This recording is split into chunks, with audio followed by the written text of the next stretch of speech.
Can I help you? I'd like to see the man in charge. He's in here.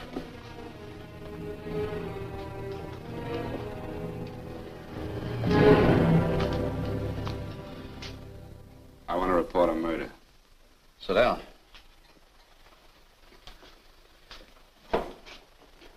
Where was this murder committed? San Francisco, last night. Who was murdered?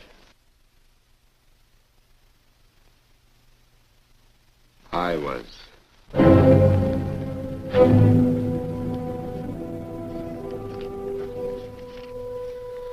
Well, do you want to hear me out or don't you, Captain? I don't have very much time. Your name Bigelow? Frank Bigelow? That's right. Answer the San Francisco APB. Send it direct to Inspector Bannon at Homicide. Tell him we found Frank Bigelow. Go ahead, Mr. Bigelow. Well, this involves some other people, Captain. A number of other people.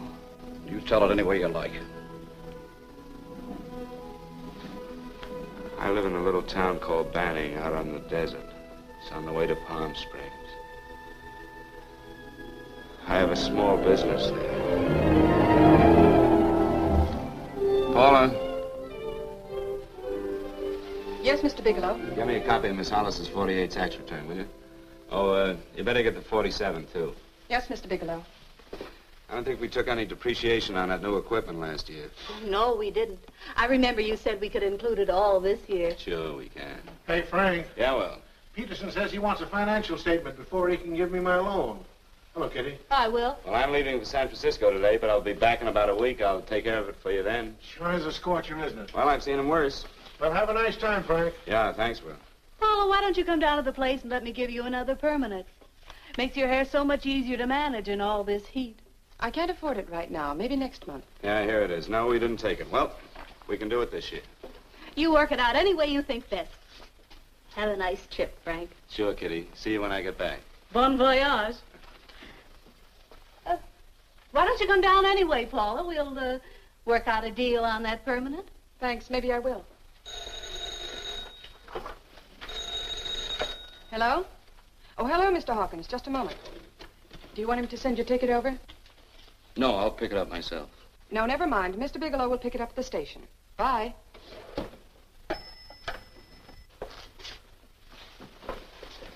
I want to go with you, Frank. Now, Paul, I'm just going on a little vacation. You know that? You want to go without me, don't you? Be gone just a week. And I suppose you've just made up your mind to take this little vacation at 9 o'clock this morning? No, Paul. I meant to tell you about it a few days ago. I guess I forgot. Oh, you forgot. Paula, don't be like that. Don't be like what? You just drop a little announcement that you're going away. Not tomorrow or next week or next month, but today. No explanations, nothing. And I'm supposed to swallow the excuse that you need a little vacation. I just want to get away from town for a few days, that's all. Get away from this town or get away from me. Oh, Paula, please try to understand. How can you ask me to understand anything like this? No, I'm sorry, but I don't understand. Go to San Francisco, but don't expect me to be waiting for you when you get back.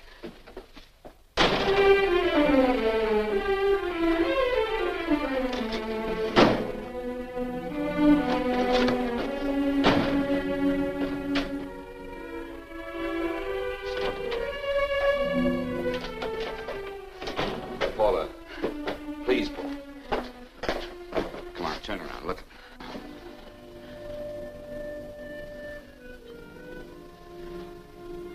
Come here.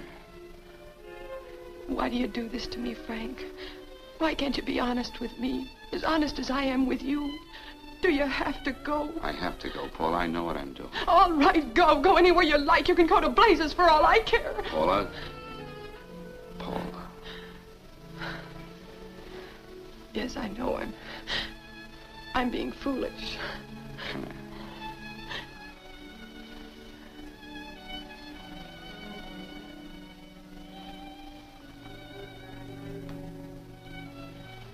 Come on, fix your face. We'll go down to Eddie's and have a drink. All right, why not?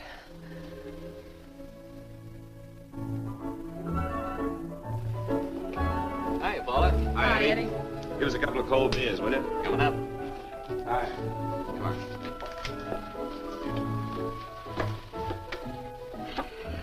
relief. This air conditioning feels good. I sure wish we had it in the office. It'd make working a pleasure. Well, if it stays this hot, don't bother going in the rest of the week. I win 2 races today. How many did you lose? And you would have to ask that. Kind of early for you two, ain't it? Too hot to work. That's what I like to hear.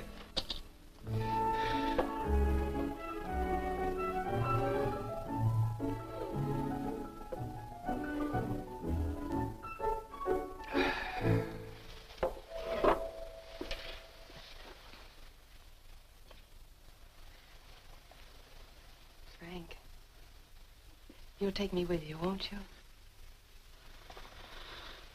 You will, won't you? Or am I crowding you? What do you mean, crowding me? Maybe you do need this week away alone. Maybe we both do. I know what's going on inside of you, Frank. You're just like any other man, only a little more so. You have a feeling of being trapped, hemmed in, and you don't know whether or not you like it. Look, Paula, I'm going to be honest with you. I care too much for you not to be honest with you. I'm as much concerned for your happiness as I am for my own. I know you've had one bad experience, Frank. I know all about it. But you don't know what it can do to 2 people, Paula. And the woman always gets hurt more than the man. I don't want you to get hurt, darling. More than anything in the world, I don't want you to get hurt.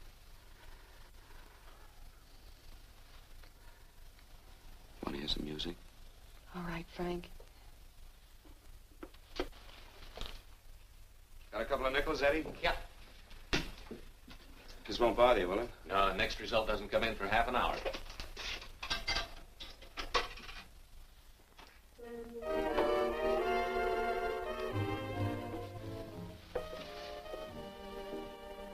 I thought that by now we'd be married.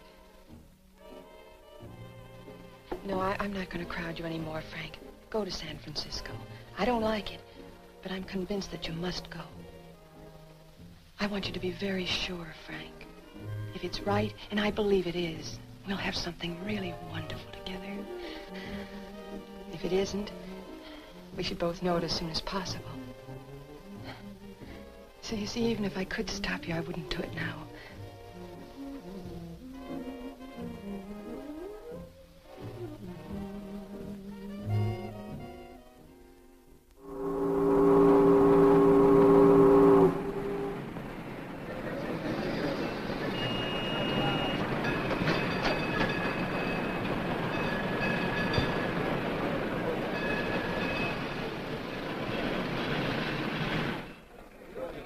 Yes, sir. My name is Bigelow. I have a reservation. Yes, sir.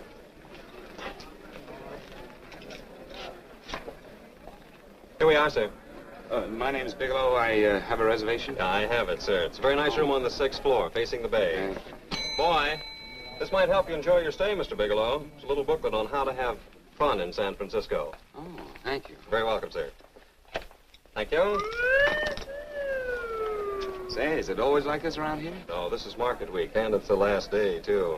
Boy, always around until you need him. Oh, 517? Thank you.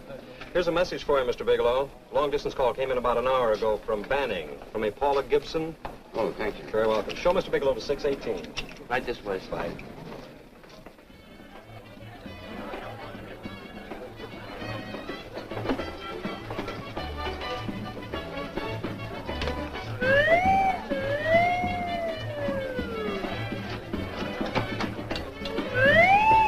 Right this way, Mr. Bigelow.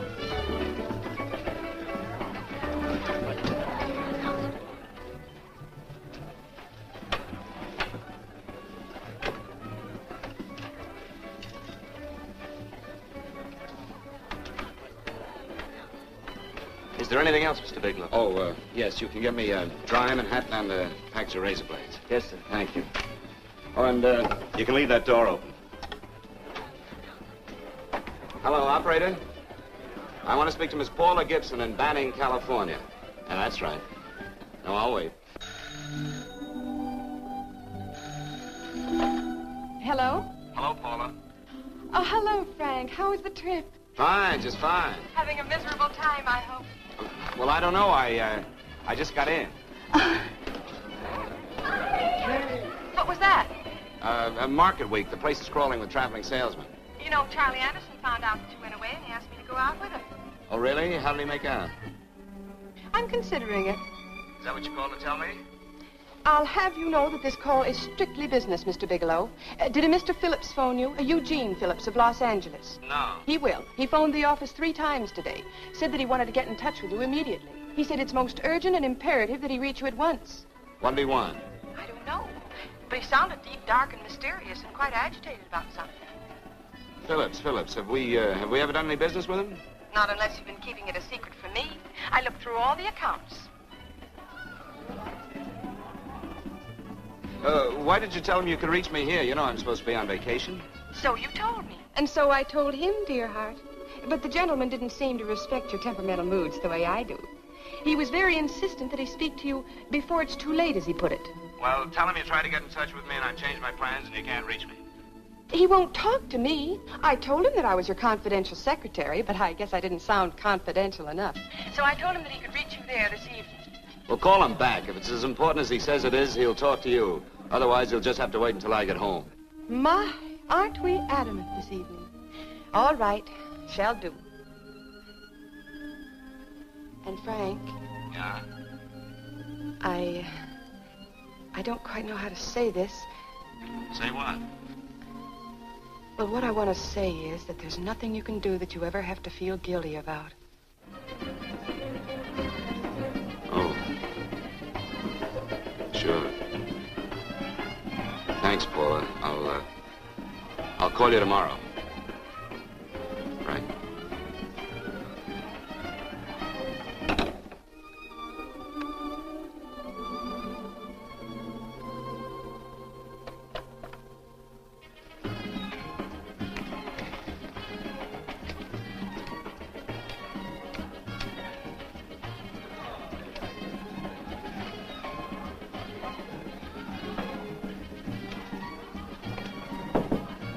Oh, just put it there, please. You can keep the change. Thanks very much. Say, how long has this been going on? Well, it's been a madhouse all week, but they check out tomorrow. Oh? I thought you were with them. No, I'm just here on a vacation. Why does everybody come to San Francisco and tear loose? Excuse me. Say, I'm awfully sorry to bother you, but would you mind if I used your telephone? No, go right ahead. I'm just across the hall here. One of the boys is using my phone, and he's been on it for a half hour. I just want to call downstairs. Yeah. Thank you. Room service, please. Hey, things really picked up the last few days, didn't they? You had much business? Well, I'm not here on business. Oh, hello, room service? It's Mr. Haskell in 617. Yes, that's right. Would you send up 3 more bottles of bourbon and 2 scotch? Yes. Oh, and some more ice, too. Yeah. All right, thank you. You here all alone? Yes, I just got in town. Well, why don't you join us for a drink? Well, I don't want to barge in on your party. Oh, nonsense. It's not a party. Just a few of the boys entertaining some buyers. You know, the usual thing. A few drinks and some laughs. It's no party. Come on. Well, come on. Right. I know what it's like to be all alone in a strange city. I'm Sam Haskell. I'm Frank Bigelow. You think some of these guys never been away from home before? Yeah. Hey, quiet down a minute. Hey, will you quiet down a second? I want you to meet Frank Bigelow. Hello. This is Jane Carlisle. Hello. Bill Welch. How are you, Mr. Wells? Glad to know you, Bigelow. Jane's the prettiest buyer in San Francisco. Oh, hey, I resent that. You don't think I believe him, Elaine? Well, he spreads that from coast to coast. Oh, gee. But it's good for my morale anyway. I'm George Cantwell. Glad to know you, Mr. Bigelow. Bigelow, yes. Right on much business? He's not here on business. Oh? Well, Well, why don't you get the man a drink before he dies of thirst? how about a little bourbon? Well, that's fine. Bourbon it is. Of course, Mr. Wallace. Yes, Mr. Wallace. But, Mr. Wallace, I'll need at least a week in Cleveland to visit all my accounts. I can't figure on being in Philadelphia until the 17th. Eddie, will you get off the phone? I want you to meet Frank Bigelow. How are you, That's his boss. He's been trying for an hour to get his expense account boosted. Yeah, the way this guy holds on to $1, you'd think they weren't printing them anymore. Yes, Mr. Wallace. I'm leaving here the first thing in the morning. Yes, sir. Oh, keep your hips loose, Harry, like this. Oh, yeah. How's he doing? Oh, there's nothing wrong with Harry's rum. The 2 years at Arthur Murray's wouldn't cure. Hey, now, wait a minute. I was doing all right. This is Sue and Harry Brantis. Hello, good to meet you. How are you? Where'd you find her, Sam? On a dance marathon? Bourbon. Oh, really? Oh, thanks. Now that you could do the rumba. Well, a little, but I'm kind of rusty. Anything would be an improvement after Harry. Oh, how do you like that? Well, here goes. Hey, you're good. Oh, my wife, she's a good dancer, isn't she, Bigelow? Oh, yeah. Hey, fellas, I thought you were going to show us a good time tonight. Is this doing the town? That's right. We practically bankrupt our stores to buy everything you've got. Then you keep us in this hotel room. I agree. This is my last night to howl before I go back to being a dutiful housewife. Well, it looks like we're stuck, boys. This is where we blow all our commissions in one night. Who cares? And you're coming with us, Bigelow. Oh, no, thanks. You run along. I've got to get unpacked and have dinner. Oh, no, you're not going to get away from me. Now that I found a man who can dance, I'm going to hang on to him.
You got here. Wait till you hit the pitch in about an hour. That's when they really go out of their minds.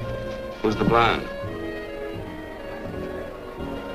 Oh, she's one of the chicks that hangs around here. She's jive crazy. Come again? Oh, you ain't hip, pal. Jive crazy means that she goes for this stuff. Just between you and me, I don't get it either, but I gotta listen to it. They're all connoisseurs, music lovers. Me, I like Guy Lombardo. What's the matter with him? Oh, he's flipped. The music's driving him crazy. Come down, Jack. Oh, don't buy me, man. I'm being light. Is the blonde alone? Oh, sure, society. She always comes in alone.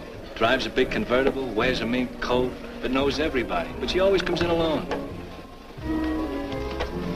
Thank you. I wanted to kiss you. I tried to... Give me another blast, Leo. What's your story, Jeannie? Easy.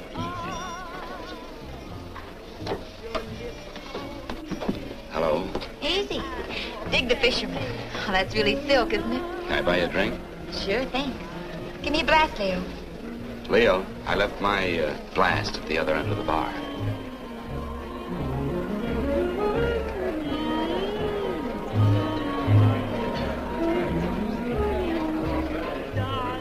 My name's Jeannie.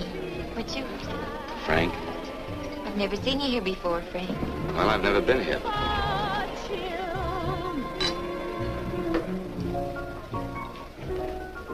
This isn't mine. Mine was bourbon. Well, sure it is. You saw me pour it. Give me a fresh drink. Anything you say. Oh, listen to that piano. Feel those vibrations. You don't get your kicks out of this, do you? I can live without it. Why do you stay here? I don't know. I bet I know. You're lonely in a big city. Why, you don't have to go into a routine with me. I like good company, too.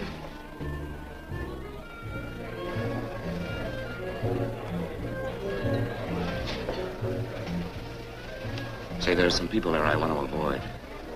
Couldn't we get out of here? Let me think about it. Oh, come on. How about going somewhere else, then?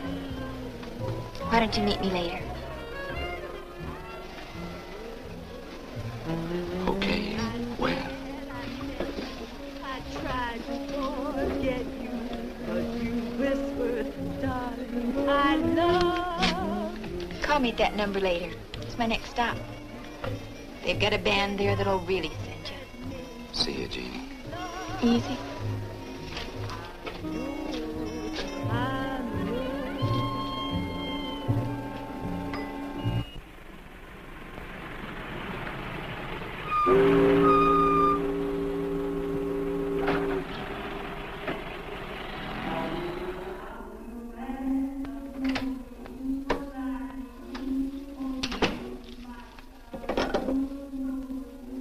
Never mind, operator.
Room service, please.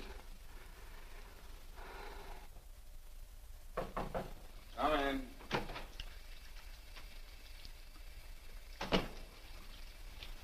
Be right with you, waiter. Yes, sir. Rest well, sir? Yeah, sure. May I? Go ahead. It's on there for you. Thank you, sir. Would you like anything else? Oh, thank you, that's all. Waiter, Yes, sir. take this away. Is there anything wrong, sir? No, just take it away. I don't even want to look at it. Are you all right, sir? Yeah, sure. All right, I just had too big a night, I guess, that's all. I need some fresh air. Of course. Thank you, sir.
Lungs in good condition. Blood pressure normal. Heart fine. Well, it's a good thing everybody isn't like you, Mr. Bigelow. Put us doctors out of business. I'm glad to hear it, Doctor. I was a little worried. Don't let a little bellyache worry you. Could be just a change of climate. Well, it isn't exactly an ache, Doctor. It's kind of hard to describe the feeling. Maybe it was the drinks I had last night. I might have mixed them too much, huh? Let's have another look at that throat. You may finish dressing now, Mr. Bigelow. I want to get the results of those tests we took. Thank you, Doctor.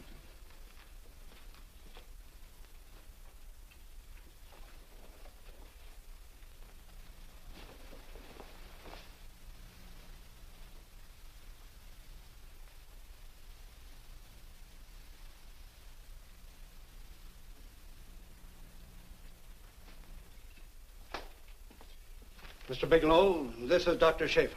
Hello, Doctor. How are you? Sit down, Mr. Bigelow. According to the information you gave Miss Wilson, you're not married, Mr. Bigelow. That's right. Do you have any relatives, family, anyone in San Francisco? No, no one. I don't know a soul in San Francisco. Where is your home? What is this, Doctor? Why all the questions? You're a very sick man, Mr. Bigelow. Sick? But you told me I was in good shape. Yes, I know. But my preliminary examination didn't reveal your true condition. You sound as if it's pretty serious, Doctor. It's extremely serious. I want you to understand that we wouldn't tell you something like this unless we were absolutely certain. Well, of course, of course. You must steel yourself for a shock, Mr. Bigelow. Well, go on, Doctor. What is it you're trying to tell me? Our tests reveal the presence in your body of a luminous toxic matter. What is that exactly? A poison that attacks the vital organs. Poison? We have no alternative but to tell you this. Your system has already absorbed sufficient toxin to prove fatal. I wish there was something that we could do. What do you mean, wish? You mean there's nothing? There is nothing anyone can do. This is one of the few poisons of its type for which there is no antidote. Well, this is fantastic. This is the most ridiculous thing. You don't have very long. What do you mean? A day, possibly a week, 2 weeks at the outside. It's hard to say exactly. Well, this is impossible. I don't believe it. You've made a mistake. That's it. It could be a mistake, couldn't it? You have made a mistake, haven't you? Answer me. Dr. Schaefer is an authority on toxicology. Been no mistake, Mr. Bigelow. Do you realize what you're saying? Well, you're telling me that I'm dead. Do you think you can explain my life away in just a few words? Why, I don't even know who you are. Why should I believe you? You must calm yourself, Mr. Bigelow. We want to offer you every assistance that we... Assistance? Who wants your assistance? Who wants anything from you? You're nothing but a couple of phonies. Why, I think you're crazy. That's it. You're crazy. The both of you. You're crazy.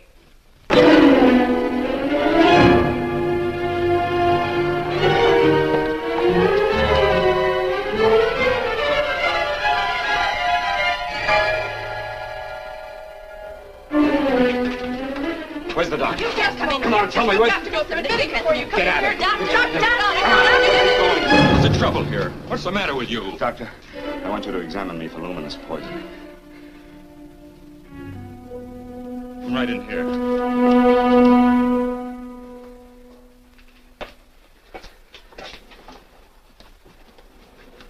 Yeah, you've got it all right. Your system has already absorbed it. Are you sure, Doctor? Are you absolutely certain? Couldn't there be some mistake?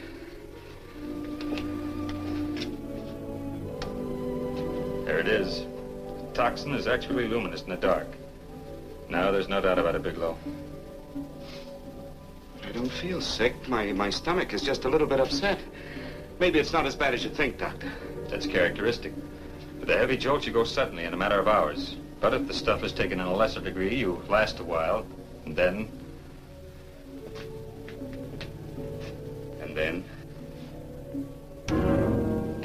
Give it to me straight, Doctor. Well, a number of things are involved. The systemic condition of the individual, the amount consumed, exertion. Yes? You won't feel too badly for a while. Then it will happen suddenly. A day, 2 days, a week at the most.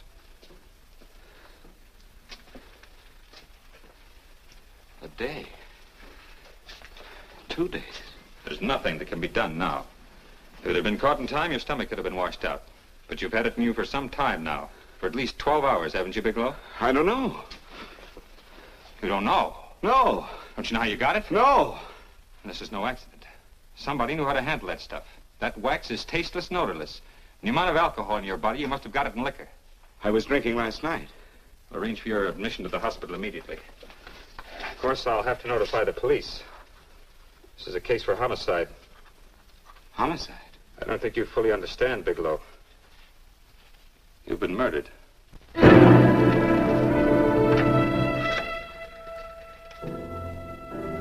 Get me police headquarters, please. Homicide Bureau.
Open up.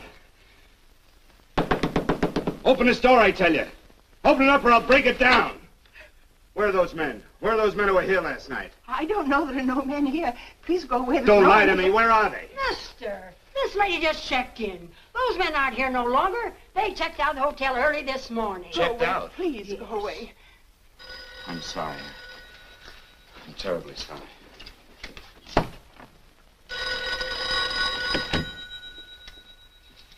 Hello?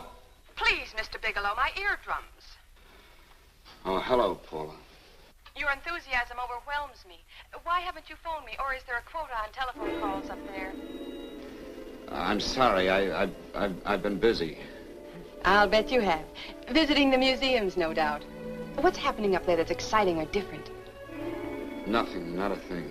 I'll bet you miss me, but you're too stubborn to admit it. Sure. You know, if you'd like me to come up, I can pack a toothbrush and leave right away. No! Well, you don't have to snap my head off. You could at least make a pretense of missing me. I'm sorry, Paula. Of course I miss you. Listen, Paula, Paula, it's just that I don't feel like talking now. I'll call you later. Don't strain yourself. You phone me sometime when you feel more like talking. Oh, by the way, I called that Mr. Phillips back. Phillips? Yes, you know, the man that tried to reach you. Well, I'm afraid you'll never know why it was so important that he speak to you. His office said he died yesterday. Frank, are you there? Did you hear me? Died? When? Yesterday. So you won't have to bother your little head about him anymore. You can just go ahead and have fun. Paula, what did he die from? Do you know? I suppose he died from whatever people usually die from. Well, didn't they tell you? Don't you know? What are you getting so excited about? You said you didn't even know the man. Listen, where's his office located? What difference does it make? You can't talk to him now. I told you the man's dead. Paula, will you stop talking so much and tell me where his office is? All right. It's the Phillips Importing and Exporting Company, Bradbury Building, Los Angeles. Bradbury Building, Los Angeles. That's right. Say, this is really a switch. Listen, if you want to reach me, I'll be in Los Angeles. Are you out of your mind? I'm sorry, Paula. I've got to hurry. Wait a minute. Where in Los Angeles? The Allison Hotel. Goodbye, Paula.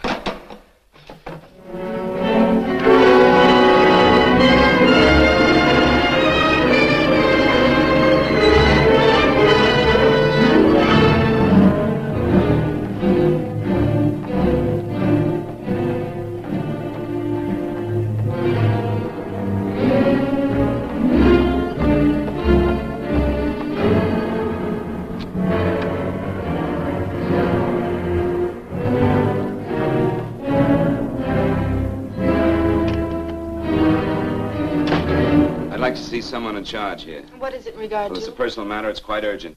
Perhaps Mr. Halliday can help you. Who's he? He's our controller. Your name, please? Bigelow. Mr. Bigelow to see you. Send him in.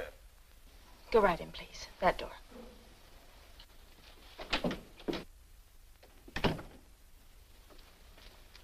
Mr. Bigelow? How are you, Mr. Halliday? What can I do for you? Well, Mr. Phillips phoned my office several times yesterday. I'd like to find out what it's all about. You know Mr. Phillips died yesterday? Yes, I know. But I don't understand. If he phoned you, didn't he tell you what it was about? Well, he didn't speak to me. I wasn't in my office at the time, and he wouldn't tell my secretary. Well, I'm afraid I can't be of much help, Mr. Bigelow. I've no idea why Mr. Phillips tried to reach you. I'm sorry you had to make the trip for nothing. How do you know I made a trip? I didn't say anything about making a trip. I merely said he phoned my office. My office could be here in Los Angeles. Miss Foster, Yes? didn't you mention something yesterday about Mr. Phillips speaking with Mr. Bigelow in San Francisco? I said that he had phoned Mr. Bigelow's office in Banning, but that Mr. Bigelow was staying at the St. Francis Hotel in San Francisco.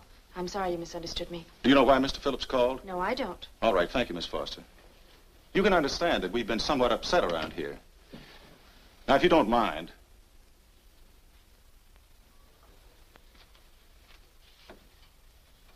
Did Mr. Phillips have a wife, family, anyone that could help me?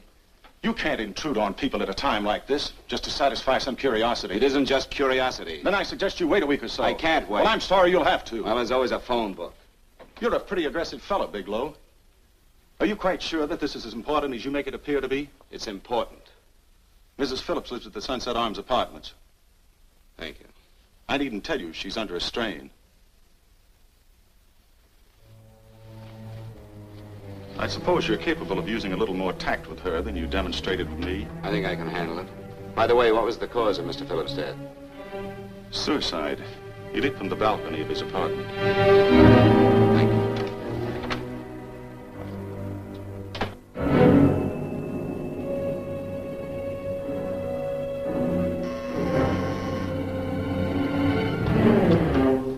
Come in, Mr. Bigelow.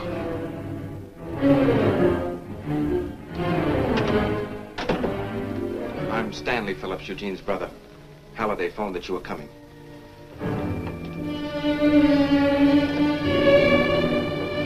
This is my sister-in-law, Mrs. Phillips. I'll try to make this as brief as possible, Mrs. Phillips. I'm afraid I can't be of any help to you, Mr. Bigelow. I haven't the slightest idea why my husband wanted to speak to you. Well, I guess Halliday covered just about everything. Did your husband ever mention anything about me, Mrs. Phillips? Anything at all? No, I can't recall Eugene ever having mentioned your name.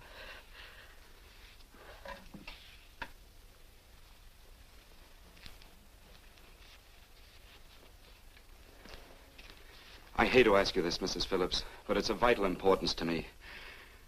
Do you know why your husband committed suicide? Oh. You're certainly not the most diplomatic person in the world, are you, Bigelow? Were you a friend of my brother's? I never met him.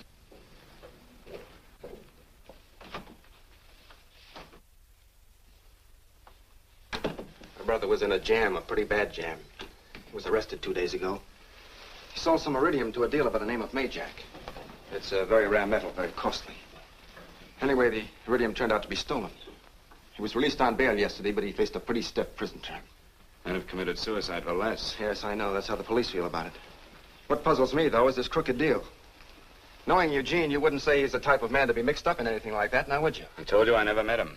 That's right, so you did. Now, what's this all got to do with you, Bigelow? I don't know. Let's come clean with each other, Bigelow. Surely you must have some idea why my brother was so desperate to contact you. I have no idea. That's odd. Then how could it be of such vital importance to you? Well, you seem to know the answer to everything else. Maybe you know the answer to that one, too.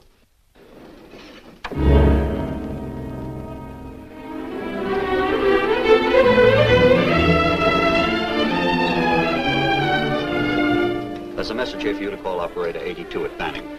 Oh, thank you. Show Mr. Bigelow to room 821. Say, would you have the operator put this call through to my room right away? I'll take Yes. it up there. Thank you. Hello, operator. Here, I'll call you if I need anything. Thank you, sir. Hello, Paula? Well, Sinbad, I'd just about given you up for lost. Now, do you mind telling me just why you rushed down to Los Angeles? I can't explain it to you just now, Paula. I just can't explain it. What's going on, Frank? You don't even sound like yourself. Well, I'm just a little tired, Paula, that's all. But I miss you. Oh, Frank. I can't tell you how good it is to hear you say that. And here I was worrying that I'd lost my charm. When are you coming home, Frank? Soon, Paula. I'll be home soon. I'll go right out and get myself a permanent so I'll be pretty when you see me. Hey, guess what? I found that Phillips name in your notarial ledger. Notarial ledger? Yes, of all places. I remember now I made the entry myself. You had notarized a paper one morning before I came to work. What kind of paper was it? A bill of sale for a George Reynolds made out to Eugene Phillips of Los Angeles. So you see, I was right. We hadn't done any business with Phillips, only indirectly. What was the bill of sale for? A shipment of iridium, whatever that is. Iridium. You mentioned at the time that this fellow Reynolds had made some kind of a deal in Palm Springs, and he stopped in your office early in the morning on his way north to have it notarized. Wait a minute. Wait a minute, George Reynolds. That was about 6 months ago, wasn't it? That's right, 6 months ago. Thanks, Paul. Goodbye. Goodbye. Hello, operator. Get that number back for me.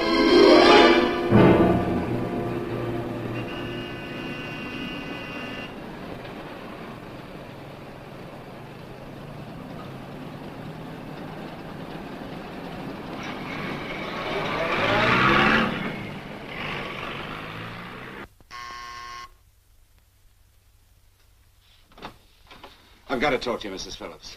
Please, go away. I want to be left alone. But I found out why your husband wanted to see me. It was in connection with a bill of sale. Come in. Thank you. What do you know about a man named George Reynolds? George Reynolds? Yes. Why, that's the man my husband claimed sold him the iridium. And what did Reynolds claim? Reynolds disappeared. Yes? About 2 months ago, my husband grew suspicious that something was wrong.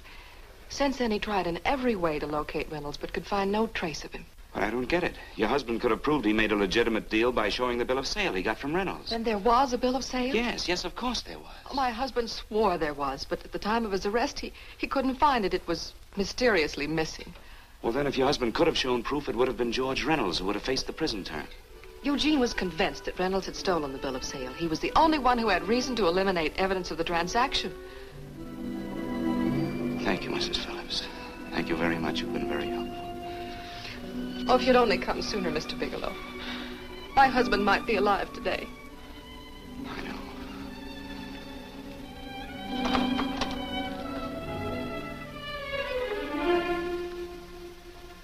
The only thing that puzzles me, Mrs. Phillips, is that you haven't asked how I knew there was a bill of sale.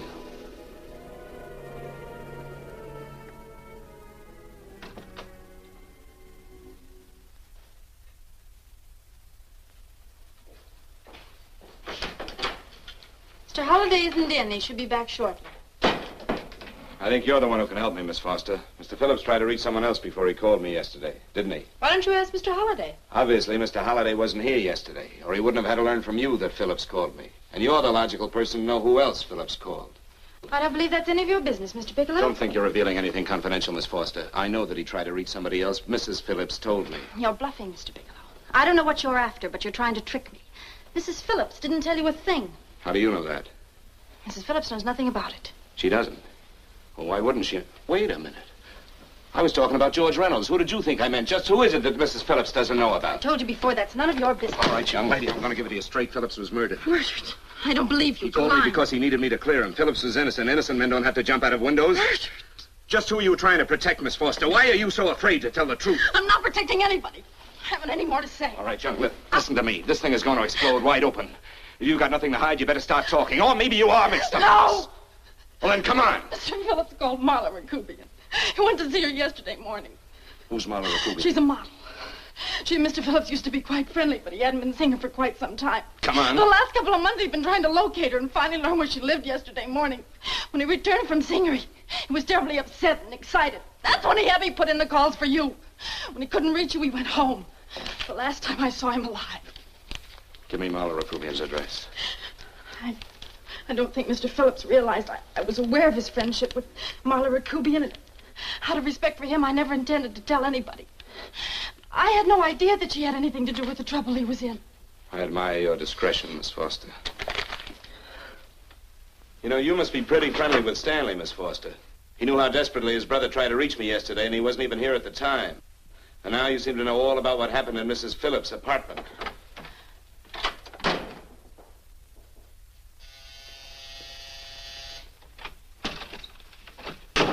Miss Rakubian? Yes? What do you want? Get out of here or I'll call the police. Go ahead, call him. Oh, go ahead, call him. Going on a trip, huh? Yes, going away for the weekend. Sailing for Buenos Aires tomorrow, some weekend. I'll send you a postcard. Now get out of here. Who are you going with, George Reynolds? Never heard of him. I suppose you've never heard of Eugene Phillips either. Just who are you? What do you want? Never mind who I am. Where's Reynolds? I told you I don't know him. Now will you get out of here and leave me alone?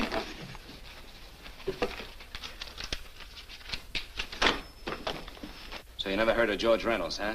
And don't try to tell me that this isn't him because I've seen him. If you think you can scare me, you're crazy. Look, I know that Phillips came here yesterday. And right after he left, he was pushed out of a 6-story window. Pushed? Phillips committed suicide. Your playmate Reynolds murdered Phillips. And then he went up to San Francisco to get me.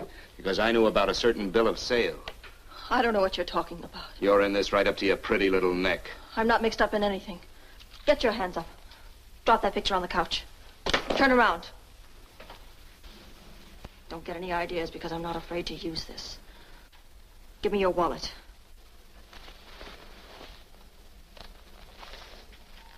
Frank Bigelow, Hotel Alex. All right, now where's Reynolds? I don't know. I don't know where he is. Is that what you told Phillips yesterday? I told him exactly what I'm telling you. I haven't heard from him in months. Yeah? You're mighty careful of the picture of a man you haven't heard from in months. What does the Ray stand for? It was a pet name. Do you mind? Oh, it sounds very cozy, Miss Rakubian. You and Reynolds call each other pet names while you make a sucker out of Phillips. Phillips made the deal because he wanted it. Yeah? I'll bet you weren't above using what it takes to help make him want it. Who's paying for this trip? I am. Really? A first-class trip to Buenos Aires on a model salary. Don't make me laugh. Since you and Reynolds aren't seeing each other anymore, you don't mind if I keep this to you. If I were a man, I'd punch your dirty face in. You know, I really believe you would. Oh, I almost forgot. Your tickets. Don't be surprised if I'm there to see you off.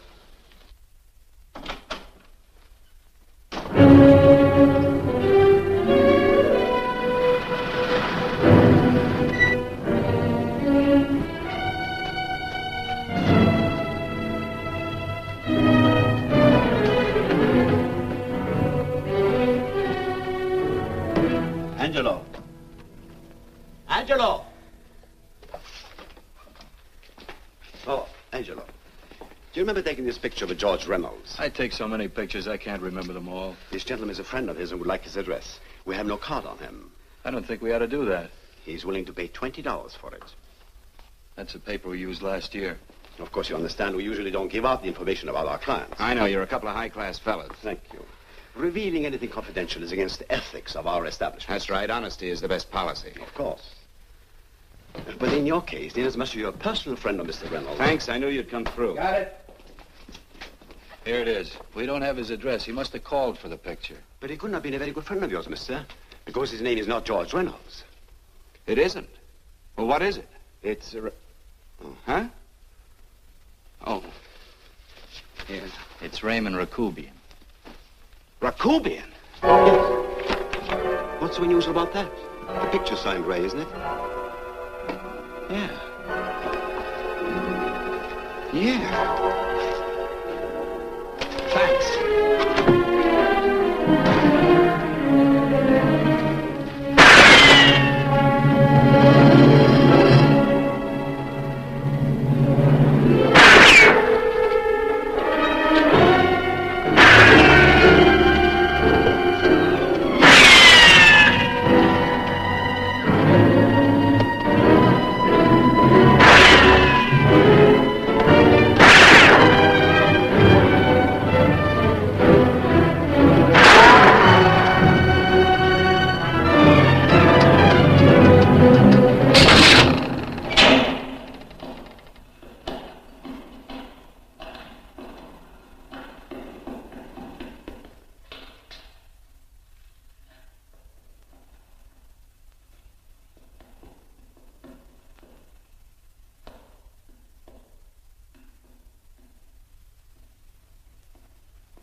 Your lips called me baby, then I thought that maybe love.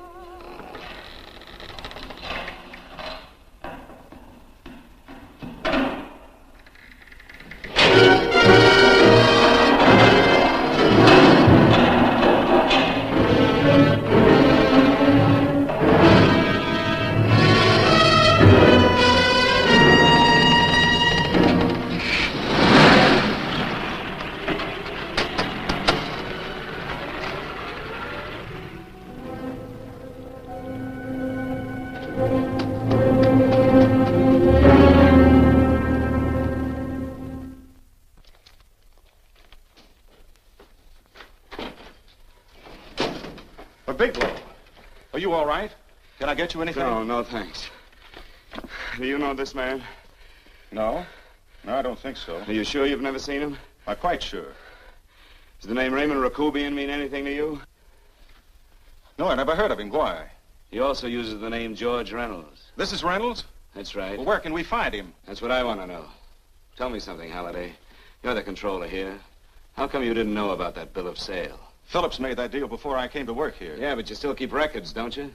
For some reason, which is none of my business, Phillips preferred to keep that among his personal papers. Now, does that answer your question? You came in here today asking for some information that you needed, and I tried to be as cooperative as I could. But now you're beginning to annoy me. So get out before I throw you out.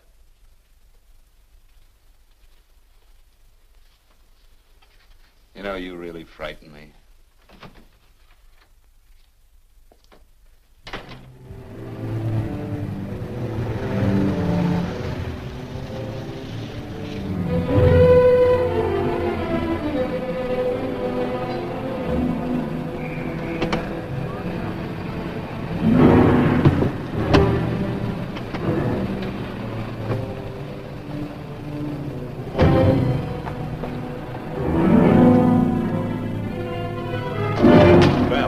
time you showed up, Bigelow. Go ahead, Dave.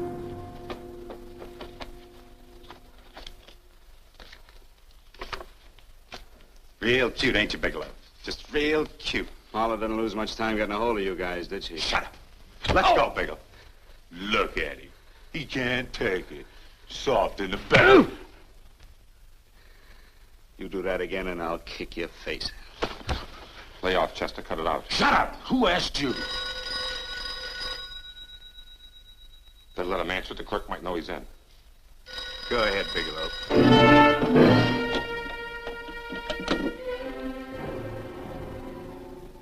Hello? Frank. Frank, why did you hang up on me? I've been trying to get you for hours. I'm sorry, Paula. I was in a hurry. Well, don't be in such a hurry this time. You didn't give me a chance to finish what I had to say. What's the name? I wanted to tell you that McGowan was in hollering his head off because you didn't go over the books. Tell McGowan to get another auditor. Sure. Sure, I'll just do that little thing and lose the best paying account we've got. Do as I tell you, Paula. Frank, are you drunk? Paula, how much we got in the bank? About $2,200. Draw it out tomorrow. Sure. Then what do? Skip town without paying our bills? Forget the bills. You know that coat you always wanted? Buy it. You are drunk. You know, if I didn't have such a good character, I'd be tempted to take advantage of your intoxicated state, Mr. Bigelow. I'm not drunk, Paula. Well, then don't tell me that one day away from me can affect you this way. Cut it short. Paula, Yes? I'm sorry I left you. I never realized how much I love you. But I know it now. Oh, Frank, darling, I love you too so very much. Please come home. I miss you terribly. I said cut it short. I'd just love to let you have it, Bigelow. Let's go, Chester. This guy's kept us waiting long enough now. Walk in front of me, Bigelow. And keep your mouth shut.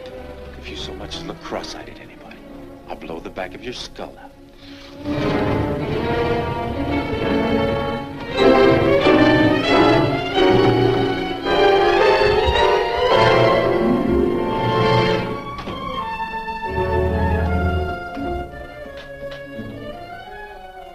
This Bigelow's real cute. He wanted to get tough with Chester. He don't know Chester. Did you get the picture? Don't I always get what Mr. Majak sends me after? Major. That's right. I'm the dealer who bought the iridium from Phillips. I get it. You have Rakubian unload stolen stuff on Phillips with the help of Marla here, and then you buy it back from him. Oh, you certainly made a sucker out of Phillips. What is it, Mr. Bigelow? Exactly what is on your mind? I'm looking for Raymond Rakubian. Why? Well, now, Marla here has told you everything else. I'm sure she must have told you that, too. You don't expect me to believe this conversation. So, what is on your mind? I mean, underneath. You forced your way into my affairs, and now I want to know why. I just told you. I'm looking for Raymond Rakubian. Don't get cute. I'm just itching to work you over. Soft in the belly. Can't take it. See what I tell you?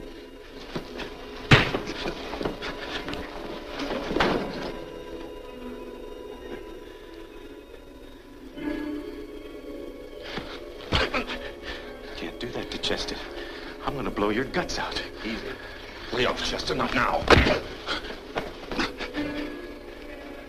Look at him. He's so scared of Chester, he'd talk now. He's not afraid, Chester.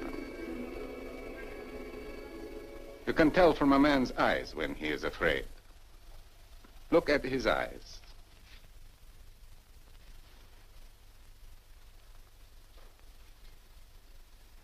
Oh!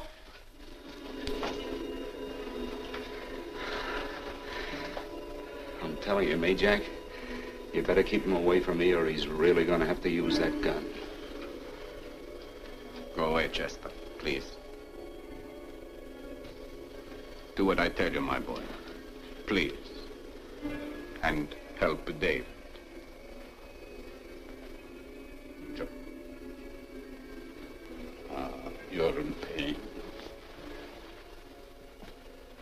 an unfortunate boy. He's psychopathic. He's unhappy unless he gives pain. He likes to see blood. Come with me, Mr. Bigelow.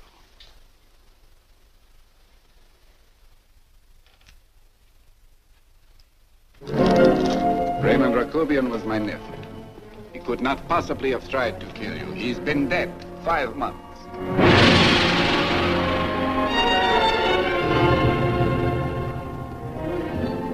I'm afraid you have been sidetracked. Provided it is true that somebody made an attempt on your life. Somebody made an attempt again today. I had no reason to kill you, believe me. What do you mean you had no reason? I notarized a certain bill of sale. You notarized the bill of sale for Reynolds, not Rakubian. Now, what I told you was true. I had no reason to kill you. That's a closet, Mr. Bigelow. And under other circumstances, you could go home now. But now you present a problem. You know too much, and I am in danger. Chester! Suppose I were able to prove to you that I only want to find the person who tried to kill me, and I won't cause you any trouble. You know I can go to jail for 10 years for this little business. 10 years. At my age, that's my life. That means my entire life. With my life, I do not take chances. I am sorry, believe me. You want Joe to go with you? No. Just Bigelow and me. And baby makes 3. But Major... Goodbye, Mr. Bigelow, and forgive me. Let's go, Bigelow. I guess you won't be there to see me off.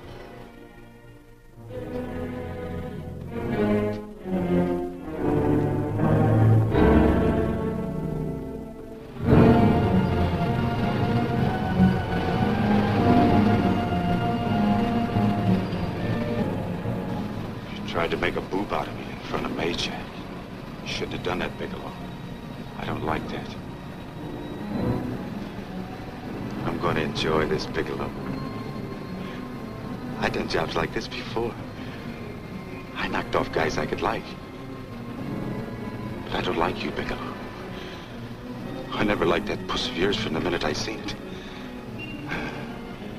Yeah. I'm going to enjoy this.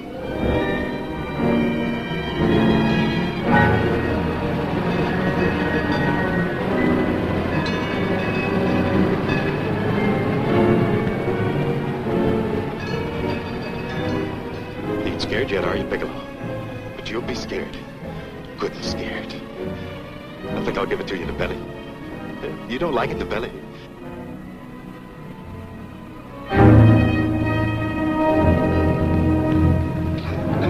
Good.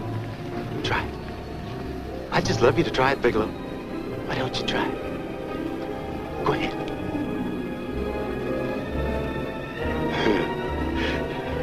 Didn't have the nerve, did you, Bigelow? I think I'll give it to you right in the belly.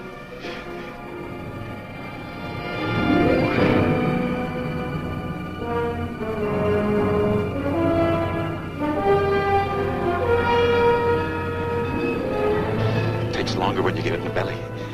It's nice and slow. That's the way I want to see you go, Bigelow. Nice and slow.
right. Yes, I'm all right, Paula, but what are you doing here? How did you get here? Freddie Ross flew me down. I had to come. I had to see you.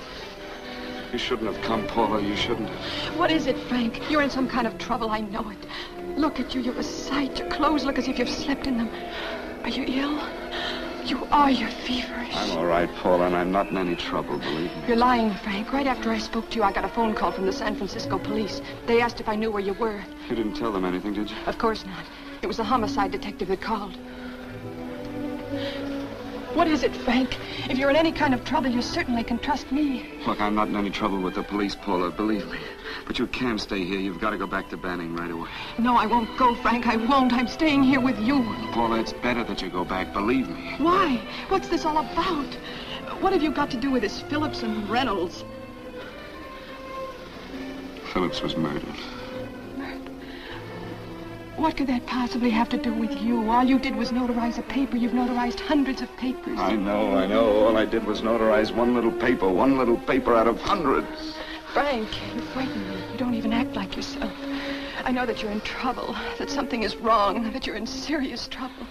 You frighten me, Frank. Oh, don't be frightened, Paula. Don't ever be frightened of anything again. Will you promise me that? I love you so much, darling. More than you seem able to understand. Oh. I never really knew happiness until I loved you. Sometimes when I used to be afraid that you weren't sure how you felt, I tried to hold back, but I couldn't. Losing you would have meant losing everything. There would have been nothing left. Don't, Paula, don't. Now I'm afraid again. Somehow I feel that I'm going to lose you, but there's nothing I can do about it. I feel so helpless. You're leaving me out of something. Tell me, Frank, what is it? Give me a chance to fight back. Just give me a chance, please. You do love me, don't you? Oh, yes, Paula, I love you. I never was more certain of anything in my life. I wasn't sure before. I was a little blind, I guess, but believe me, I'm sure now. Can you understand that, Paula? I understand.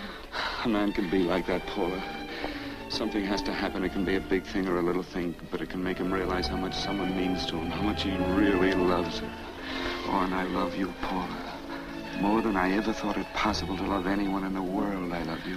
Then why won't you tell me about this trouble you're in? Why won't you try to let me help you? You can't help me, Paula. You don't want my help. Oh, Paula, there's nothing you can do. Will you believe me? So will you please go home, please? No, Frank. I won't go. I know you're in trouble. I can't leave you like this. All right, Paula, look, wait for me in the lobby of the hotel, and I'll be back for you soon, I promise. You promise? You're yes, sure? Paula, I promise. Is that a new outfit? Yes. Oh, it's beautiful.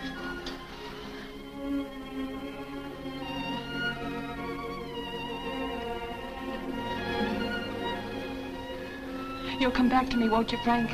Yes, Paula, I'll come back, I promise. Please hurry, darling. Oh, I love you. I love you, Paula.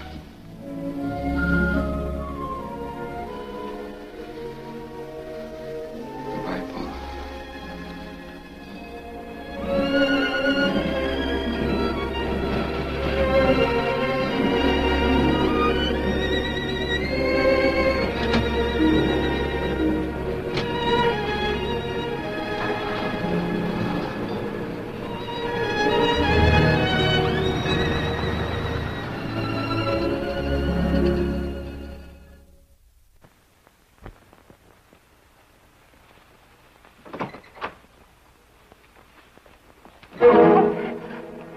Stanley here? You sure? All right, get in there. I'll get Stanley on the phone. Tell him to come over here right away. Use any excuse you want. What are you going to do? What was Stanley going to do when he used me for a clay pigeon today? I don't know what you're talking about. Don't act innocent with me. I fell for that once. I don't know what you mean. I told you everything you wanted to know this morning. Yeah, you told me just enough so I'd get sidetracked and wouldn't know that Stanley was the one I was after. Stanley? Oh, no. You and Stanley have been together on this from the start. Now, come on, get on that phone and call him. Don't let him know I'm here. Bigelow.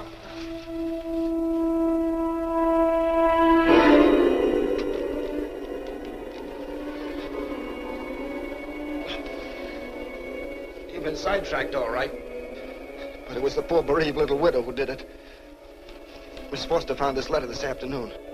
It's in my brother's desk at the office. It's postmarked 2 years ago. It isn't exactly the kind of a letter that a married woman gets from a casual friend. I'm sure my brother wasn't aware that they were so well acquainted when he hired Halliday. What's the felt right since dinner. Where did he have dinner? At Mrs. Phillips' apartment. Halliday was there, too, and Stanley confronted them with that letter. Did you have anything to drink? Yes, why? How long ago? Half an hour ago, just before I came here. Miss Foster, get on the phone, call the emergency hospital. Have them get an ambulance over here right away. What? Tell them to prepare a stomach wash for luminous poisoning. Luminous poisoning? Go on, do it, I tell you. You may still have a chance to save his life. Go on!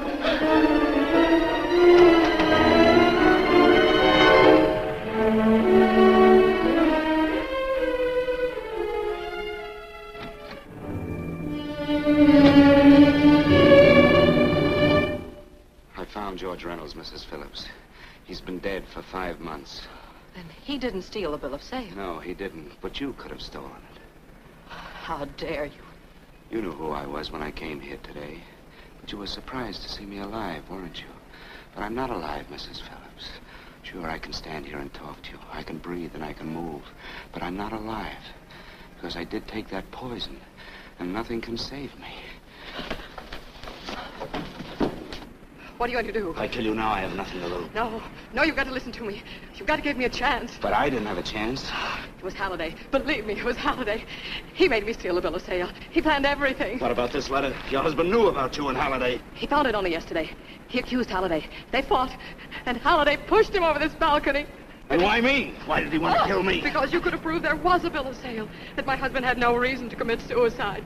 Halliday was desperate. After he killed my husband, he found out about the phone calls to you. He thought you spoke to him, that you knew enough to involve him.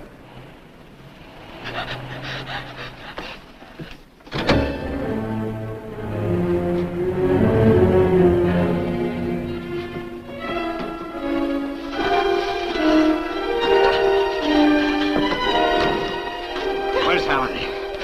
Where is he? He's in the office. This time you don't warn him.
on, move along. Come on, let's break it up. Move along now. Let's get going. Come on.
All I did was notarize a bill of sale.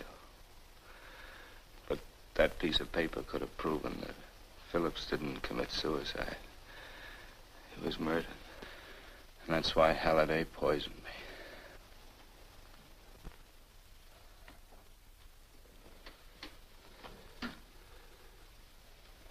Would you?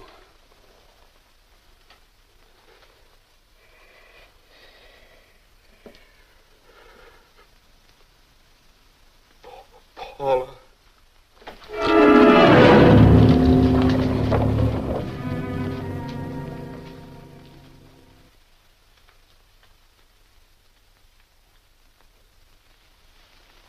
Call the morgue.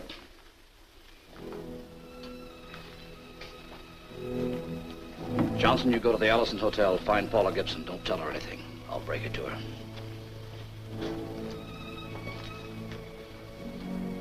How shall I make out the report on him, Captain? Better make it dead on arrival.